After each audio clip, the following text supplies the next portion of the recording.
اللہ کی بخشش اور انسان کی بخشش میں کیا فرق پایا جاتا ہے، اور وہ کون سی آیت ہے جس کے نازل ہونے پر شیطان بھی امیدوار ہو گیا؟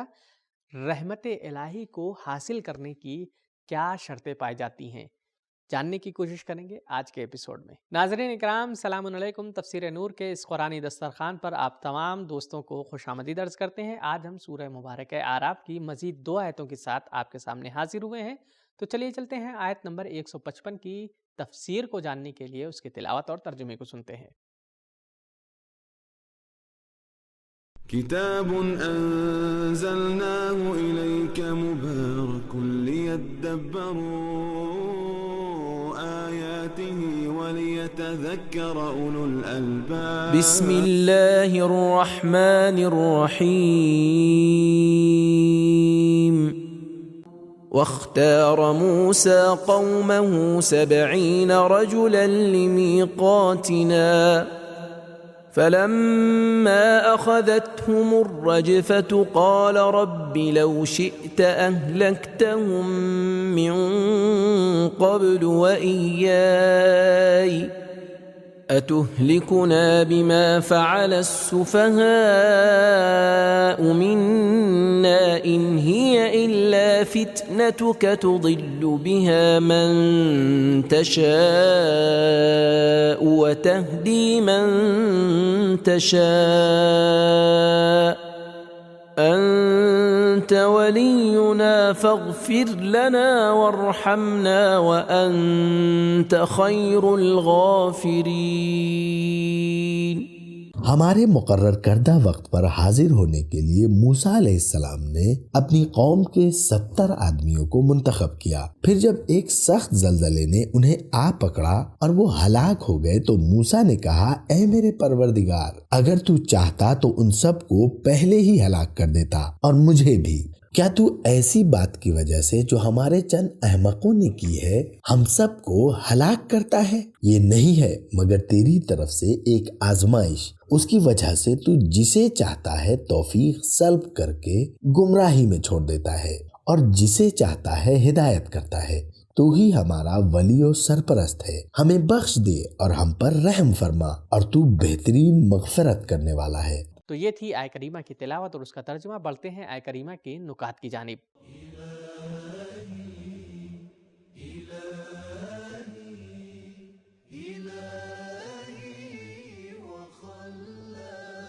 نکات۔ حضرت موسیٰ علیہ السلام کے اصحاب نے اس قدر معجزات دیکھنے کے باوجود بھی خدا کے دیدار یا اس کی آواز سننے کا شدید اصرار کیا، اور وہ لوگ 70 تھے۔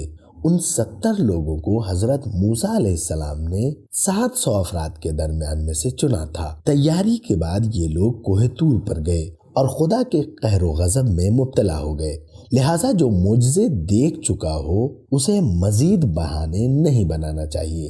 70 کے عدد میں بھی 40 کے عدد کی طرح راز چھپا ہوا ہے۔ جب حضرت موسیٰ علیہ السلام جیسے پیغمبر کے چنے ہوئے افراد ایسے نکل آئے تو عام لوگ کس طرح وقت کے امام کا انتخاب کر سکتے ہیں؟ کسی نے حضرت مہدی عجل اللہ تعالی فرجہ شریف سے پوچھا کہ لوگ کیوں امام کو انتخاب کرنے کا حق نہیں رکھتے؟ امام نے فرمایا، حضرت موسیٰ علیہ السلام نے 70 افراد کا انتخاب کیا اور بعد میں معلوم ہوا کہ وہ اس لائق نہیں تھے۔ پس جب حضرت موسیٰ علیہ السلام جیسے پیغمبر کے چنے ہوئے افراد گمراہ ہو گئے تو لوگوں کے چنے ہوئے لوگوں کی کیا حالت ہوگی؟ تفسیر نور الثقلین۔ تو ہم نے آیہ کریمہ کے نکات کو جان لیا ہے، اب جاننے کی کوشش کریں گے مفسر نے اس آیت کے ذیل میں کیا پیغام بیان کیے ہیں۔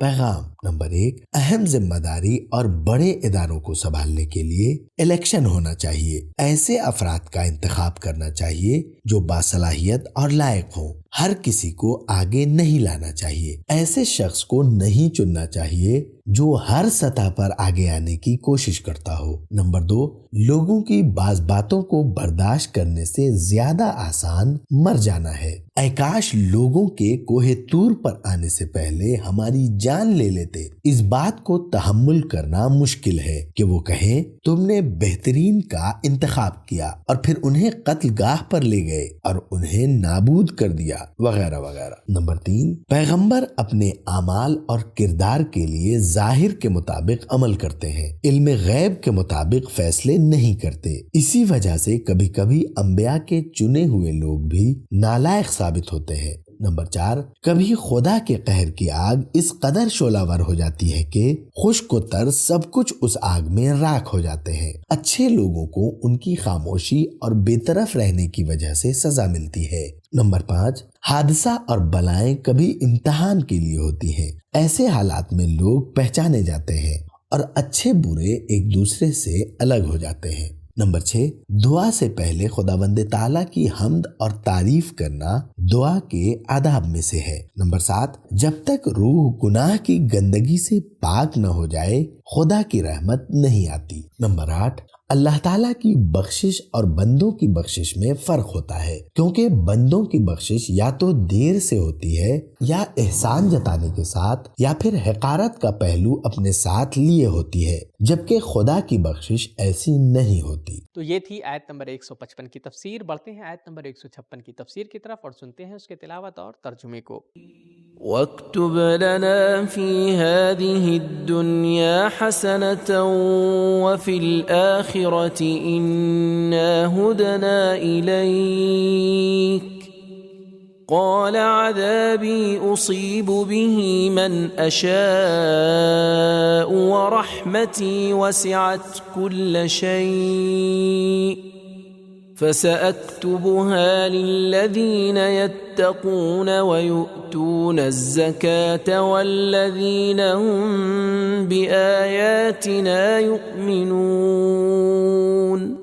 اور ہمارے لیے اس دنیا میں بھی بھلائی لکھ دے اور آخرت میں بھی ہم تیری ہی طرف رجوع کرتے ہیں، ہم نے تجھ سے لو لگائی ہے۔ ارشاد ہوا، میرے عذاب کا یہ حال ہے کہ جس کو چاہتا ہوں دیتا ہوں، اور میری رحمت کا یہ حال ہے کہ وہ ہر چیز کو گھیرے ہوئے ہے۔ بس میں رحمت ان لوگوں کے لیے لکھ دوں گا جو پرہیزگاری کریں گے، برائیوں سے بچیں گے اور زکوٰۃ ادا کریں گے اور ہماری آیتوں یعنی نشانیوں پر ایمان لے آئیں گے۔ تو ہم نے آیت کریمہ کی تلاوت اور ترجمے کو سن لیا ہے۔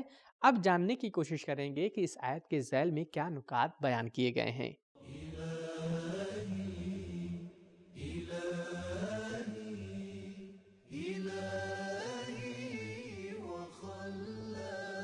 نکات: یہ آیت حضرت موسیٰ علیہ السلام کی پچھلی دعاؤں کے ضمن میں اس کی توضیح ہے۔ ہدنا کے لفظ کے ساتھ ان لوگوں کی توبہ کی طرف اشارہ ہے جو منحرف ہو گئے تھے اور خدا کے دیدار کا ناجائز مطالبہ کیا تھا۔ ابن عباس کے مطابق جب آیت وَرَحْمَتِي وَسِعَتْ كُلَّ شَيْءٍ نازل ہوئی تو شیطان بھی رحمت خدا سے امیدوار ہو گیا اور کہا کُلَّ شَيْءٍ میں میں بھی شامل ہوتا ہوں۔ اس بات کو واضح کرنے کے لیے اس کے وہم کو صاف کرنے کی خاطر اللہ تعالیٰ نے فرمایا فَسَأَكْتُبُهَا لِلَّذِينَ يَتَّقُونَ۔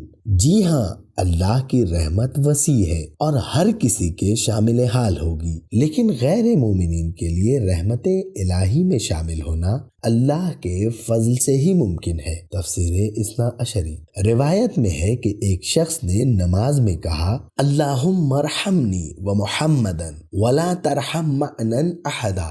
روایت میں ہے کہ ایک شخص نے نماز میں کہا صرف مجھے اور حضرت محمد صلی اللہ علیہ وآلہ وسلم کو اپنی رحمت کے سائے میں لے لے، کسی اور کو نہیں۔ پیغمبر اکرم نے اس کی نماز ختم ہونے کے بعد تنقید کرتے ہوئے فرمایا اللہ تعالیٰ کی غیر محدود رحمت اس کی لامحدود وسعتوں کو تم نے محدود کرنے کی کوشش کی ہے۔ تفسیر مجموع البیان اور تفسیر نمونہ۔ تو یہ تھے آیت کریمہ کے خاص نکات۔ اب جانتے ہیں آیت کریمہ کے پیغامات کو اور اس پر عمل کرنے کی کوشش بھی کرتے ہیں۔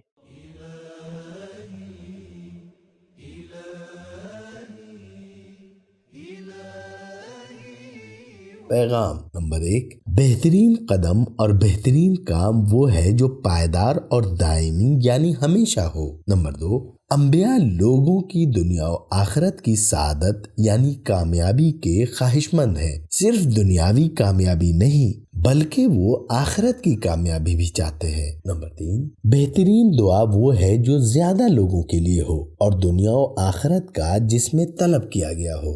نمبر 4، خالص دل کے ساتھ اللہ تعالیٰ کی طرف پلٹنا خدا کے لطف و کرم حاصل کرنے کا راستہ ہے۔ نمبر 5، خدا کی رحمت بے حد و حساب ہے، اگر کوئی اس تک نہیں پہنچ پاتا تو اس کی اپنی کوتاہی ہے۔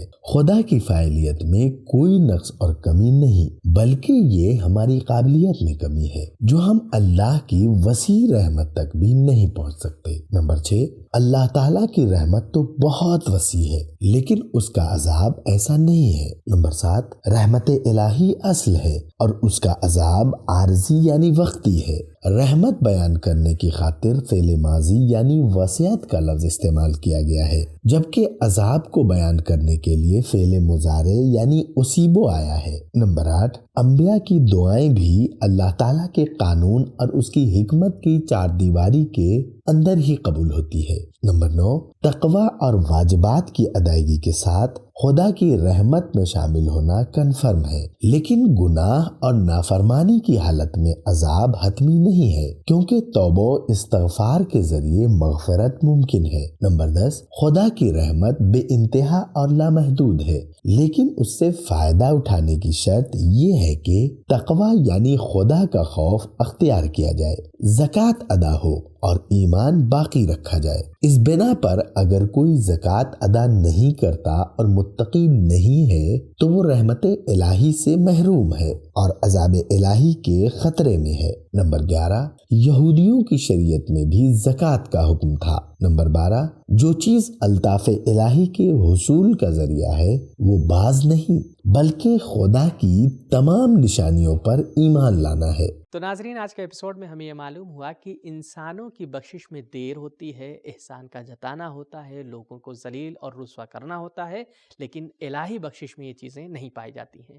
اور جب آئے رحمت نازل ہوئی تو شیطان بھی امیدوار ہو گیا کہ اب میں بھی بخش دیا جاؤں گا، لیکن پروردگار عالم جسے چاہے گا بس وہی بخشا جائے گا اور اس کی رحمت صرف اسے ہی شامل حال ہوگی جسے اللہ چاہے گا۔